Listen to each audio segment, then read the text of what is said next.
కార్తీక మాసంలో వచ్చే ముఖ్యమైన పండుగలలో క్షీరాబ్ది ద్వాదశి ఎంతో విశిష్టత కలిగి ఉంది. కార్తీక పౌర్ణమికి ముందు వచ్చే ద్వాదశినే క్షీరాబ్ది ద్వాదశి అని అంటారు.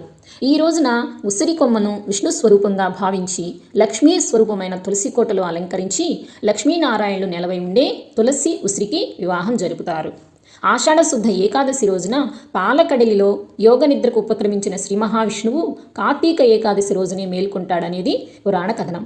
అలా యోగ నిద్ర నుంచి మేల్కొన్న శ్రీహరి ద్వాదశి రోజు లక్ష్మీదేవిని పరిణయమాడారు. ఇంతటి విశిష్టత కలిగినటువంటి క్షీరాబ్ది ద్వాదశి 2025 సంవత్సరంలో స్వస్తి శ్రీ చాంద్రమాన శ్రీ విశ్వావసునామ సంవత్సరం దక్షిణాయనం శరదృతువు కార్తీక మాసం శుక్లపక్షం ద్వాదశి తిథి ప్రారంభం నవంబర్ 1వ తేదీ శనివారం అర్ధరాత్రి 2:51 ప్రారంభమై నవంబర్ 2వ తేదీ ఆదివారం అర్ధరాత్రి 1:21 వరకు ద్వాదశి తిథి అయితే ఉంటుందండి. సూర్యోదయానికి మనకి ద్వాదశి తిథి నవంబర్ 2వ తేదీ